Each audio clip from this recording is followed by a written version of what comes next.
Now this has me excited. I have been waiting a long time to film this project. Today on Ben's Blades, we're going to take apart and upgrade this knife right here. This is the Zero Tolerance 0562 Titanium. I picked this up at an eBay auction for $200 flat.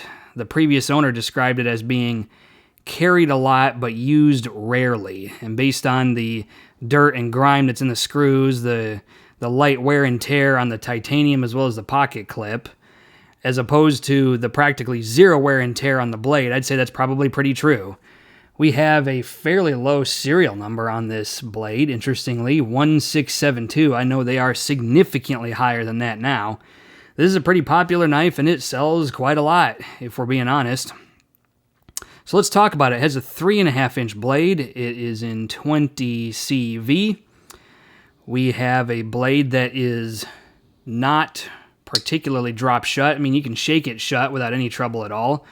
We have no blade play, and as far as centering, we are ever so slightly favoring the right side of the knife. It's still centered though, and we're not rubbing up against the side of the scales, and so it's kind of splitting hairs at that point. Let's talk about the upgrades. We're going to do the Skiff Rocket Glide rings for the bearings. These are going to be a significant upgrade from the stock bearings, which are encased in plastic. I think they're steel encased in plastic. These are ceramic bearings encased in phosphor bronze, and there's more bearings. So it's going to distribute the pressure in the pivot against the bearings more evenly and just make it a more robust action. So that's Skiff Workshop. Here is a titanium pocket clip that is not black coated. This is just kind of a rough out titanium. This is from Pop's Custom Clips on Etsy. I think this guy is the only guy that does 0562 pocket clips, at least ones that are not black coated. So there's that. And then we have a full, almost full parts kit exchange from MXG Gear. This is all titanium parts. They're flatheads, which is interesting. So we're going to actually make this knife more complicated to take apart by the time it's all done. And then this kit had everything but the blade stop pin, so I had to get a blade stop pin from XXX Adrenaline XXX. And yeah, I think that's about it. Let's go ahead and take this knife apart. And let's see what tools we need. I know I need T8, T10, and T6 just to get things rolling. And then we're going to need to bring in a flathead, actually multiple flathead screwdrivers by the time this is over. Because for some reason I feel the need to overcomplicate things. Let's go ahead and do the Mac Tools mini ratchet. And I'm pretty sure we need a T8 for the pivot. Yeah, T8. So we're going to go ahead and start with that. We're going to deploy this thing because they're easier to take apart with the blade deployed. Let's just go ahead and get in there.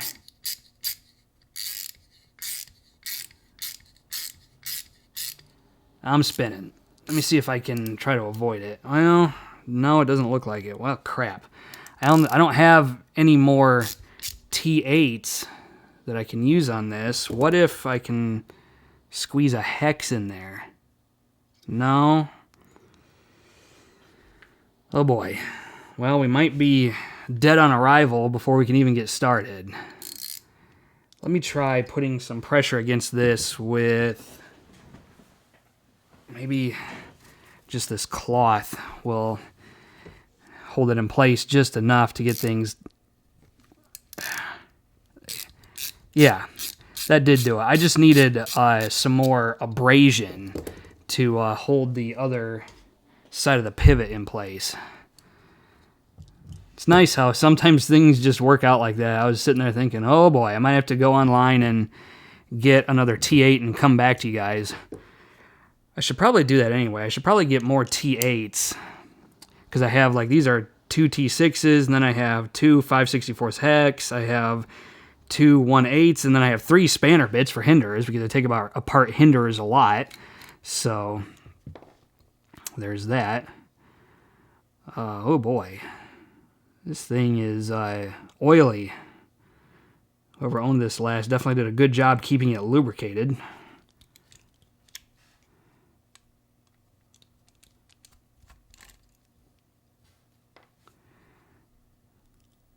I'm not seeing a ton of Loctite on this thing, so it looks like, well, there's some. A little bit of Loctite dust now that I think about it, looking at it. Okay.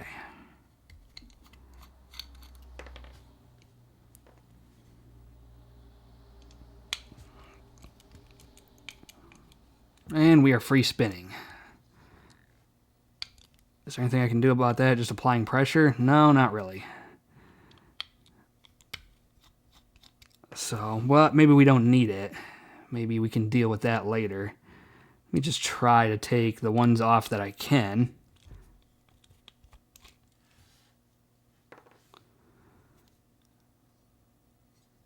Okay. It's looking like now I have to disassemble the pocket clip, which is oddly a T10. Everything else is a T8, but for some reason the pocket clip screws, you'd think I would learn to speak at some point on this channel. You would think the pocket clip screws would be at least not bigger than the body screws. I don't know why the pocket clip screws are T10, but everything else is T8.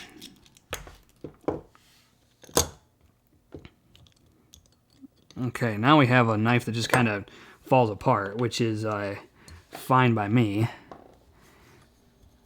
Let me see. There we go. That came off without a lot of trouble. The blade stop pin came off without a lot of trouble. This, might be more tedious to take apart than, say, a hinderer. Hinderers are easy to take apart. That's why I carry them a lot, is because I can take them apart easily and do my own maintenance. Like, I take apart my knives at work and do maintenance on them there. But for some reason, they decided to make this knife a little more complicated. What am I doing? Going into a T8 with a T10. I'm an idiot. Okay, well, looks like we have a free spinner. Don't make me get the pliers, you son of a bitch. There we go. Maybe. No, looks like I need the pliers.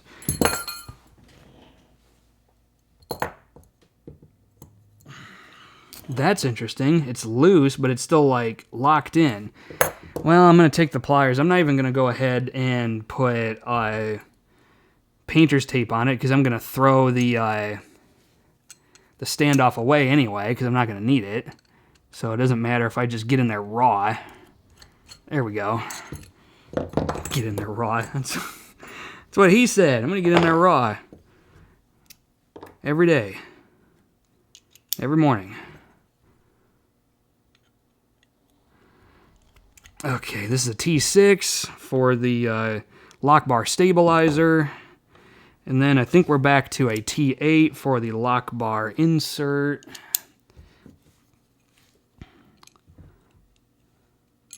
It's a T10. You idiot!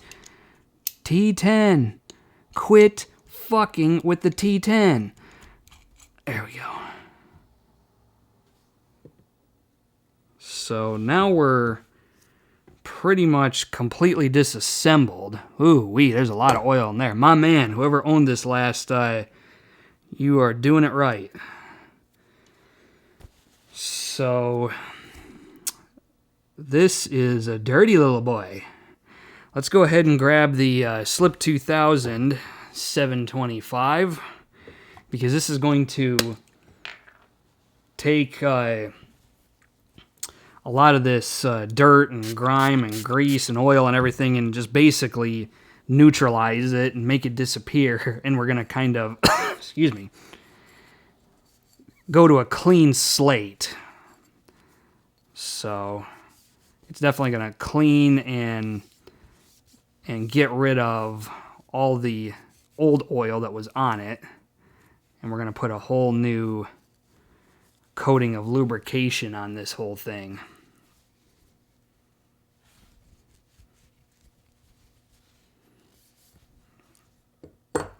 Set that right there.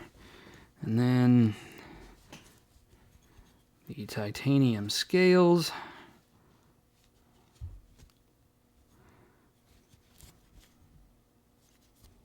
This knife was a user. I like this. Like every once in a while, it's nice to go on eBay or even on Blade Binge to look for knives, and you find one that maybe a collector had, and he's just trying to get rid of it, and he's not trying to price gouge or anything. You'll end up paying a fair bit less than retail. You know, he wants to get some of his money back, but for the most part, he just wants to get rid of it. I like those kind of buys too, where it's just like, yeah, I'm getting a collection quality knife for less than retailer price.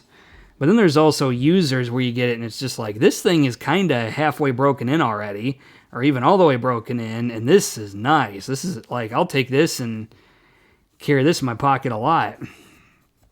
So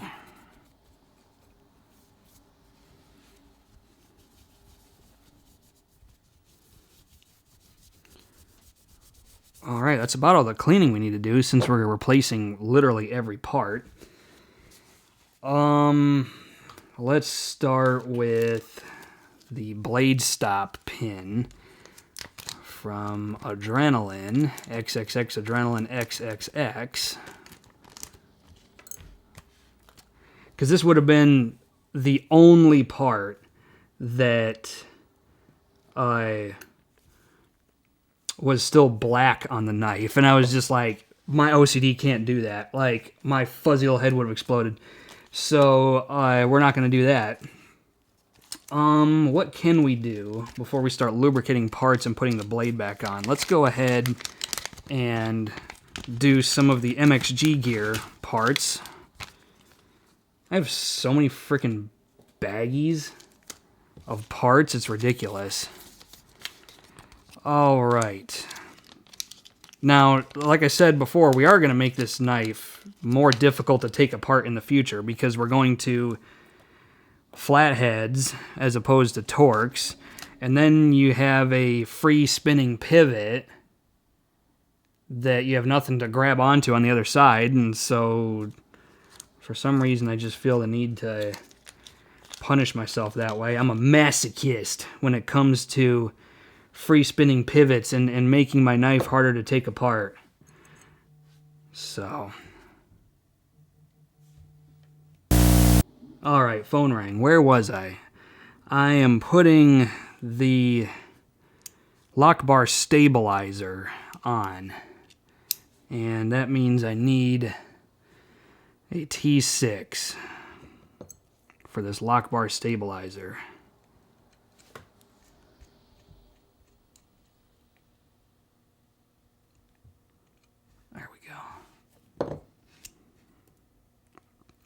I think that's practically the only thing I need a T6 for. Let's do the lock bar insert.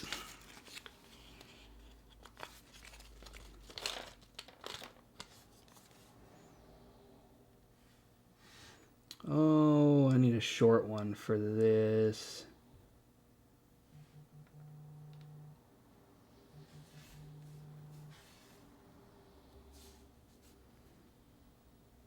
I don't know why I'm trying to use a Torx. I need this guy right here. We need both of these flatheads.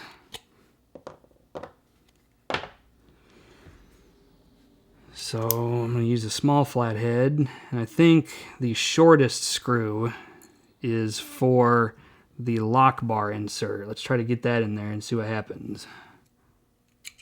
Oop. I'm going to try not to strip the screw out while I'm doing this.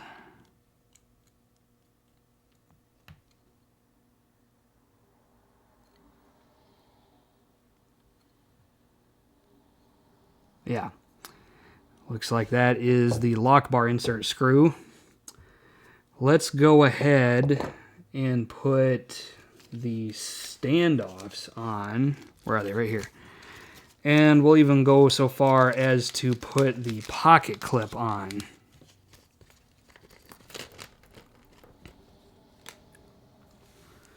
I'm going to do what I usually do, which is try to minimize wear and tear on parts that are contacting metal on metal, at least to the extent that I can. Put a little bit of Go Juice. That's what this stuff is.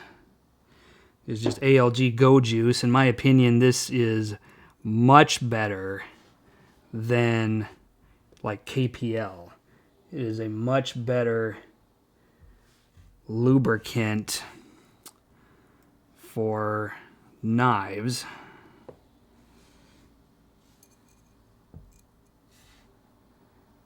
Even in like the pivot area, I'll go ahead and put ALG Go Juice instead of KPL.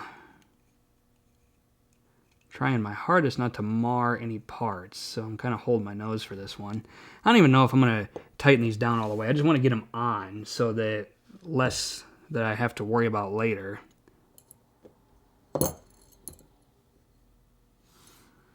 I love that they're not compression fit in, like they just kind of fall out.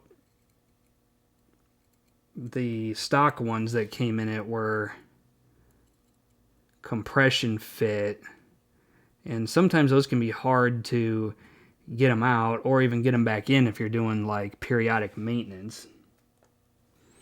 Okay, now the last one.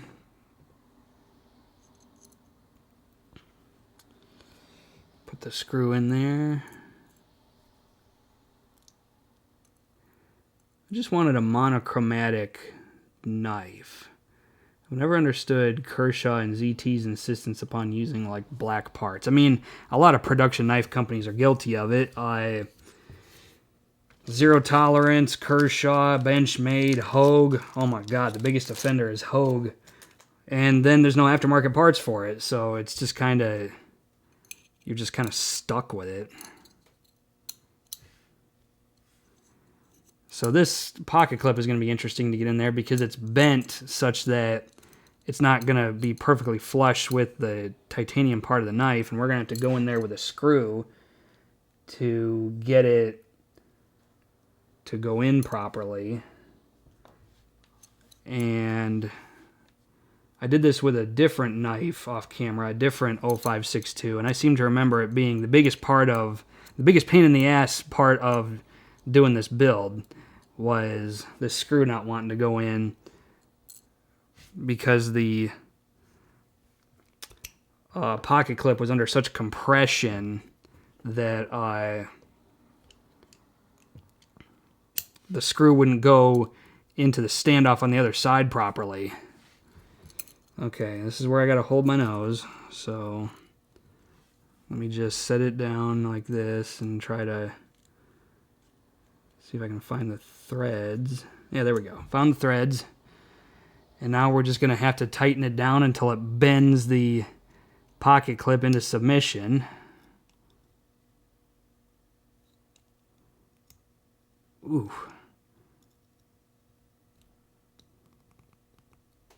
And that makes for a really tight pocket clip. I mean, it does work. There's nothing wrong with it in practice, but it's just a little over compressed.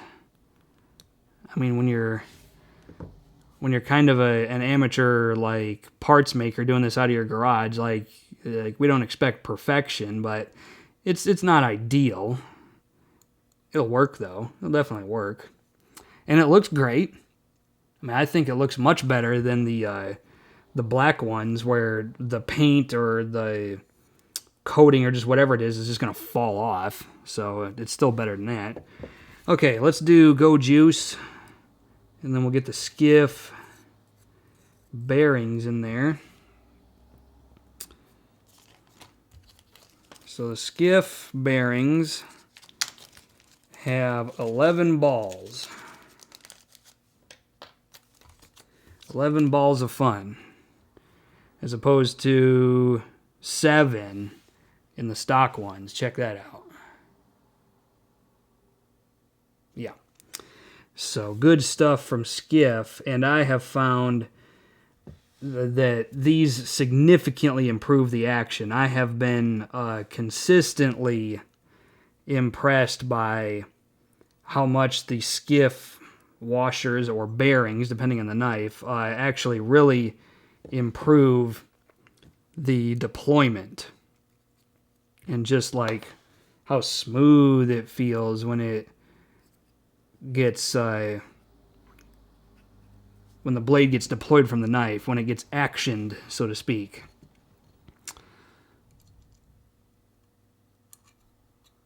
There we go.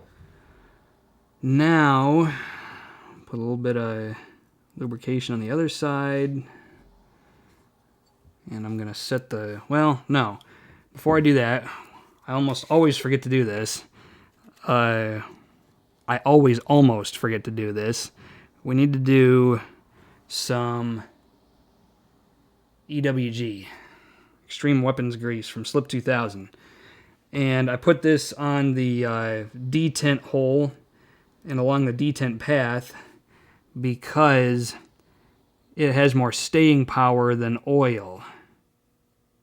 So it will last longer, stick around longer, stay in place where it needs to be longer.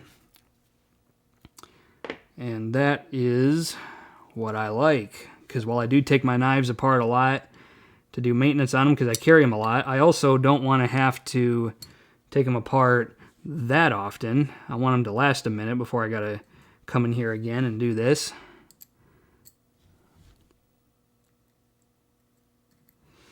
Okay, I don't think we have any spare parts or any kind of goofiness going on. We're not missing parts, so let's go ahead and start putting this thing together.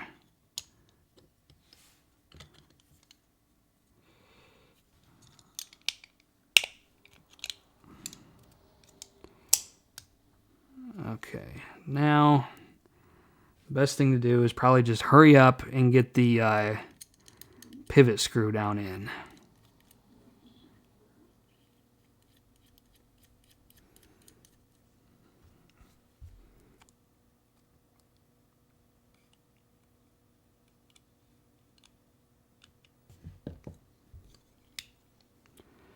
Okay, and we have no over travel on the lock bar, so we are in place the way we need to be. Let's go ahead and put the rest of the screws back on. I'll just stick those down in there one at a time. And just work on it like this. That way I don't have screws falling out all over the place.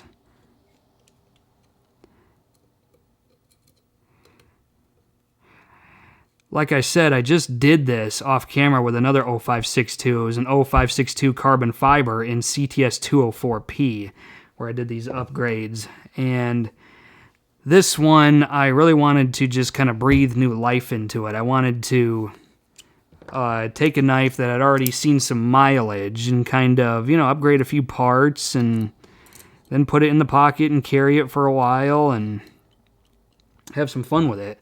Because, like, I don't have that many knives that are, like, display queens or just hide in storage for most of their life. Most of my knives, I think I have, like, 2 that have enough sentimental value that I wouldn't want to carry them or use them. But for the most part, 95% of the knives in my collection are in my carry rotation. Gotta be careful. I still managed not to mar the screw. That's awesome, even though I kind of stepped out over the screw. Okay. Just want to make sure these are tight.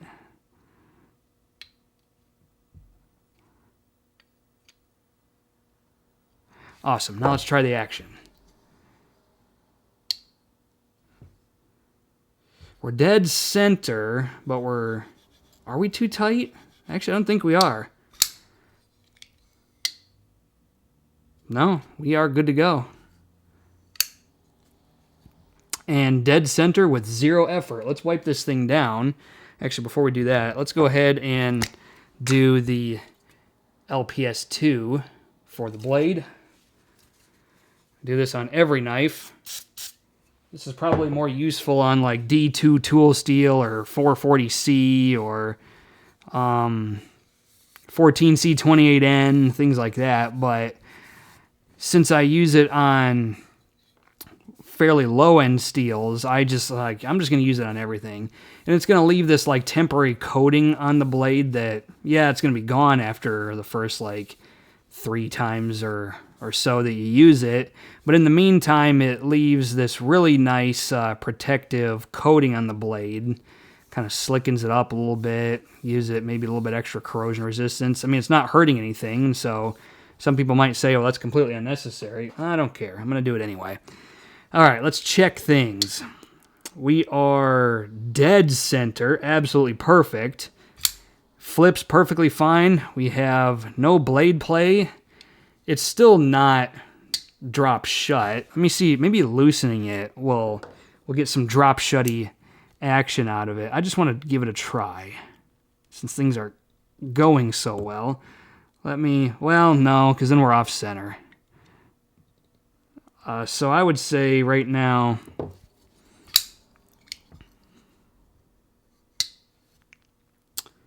I would rather have it centered and not quite be fall shutty than have the blade be misaligned, because that's going to drive me nuts. Let's try this. Yeah, I think it just needs a bit to get broken in on these bearings a little bit. Or maybe I need to do that trick where you wedge something in there and just realign everything. Because it wants to go to the right if it's remotely loose. But even with it tightened down pretty hard, it doesn't feel tight in the action.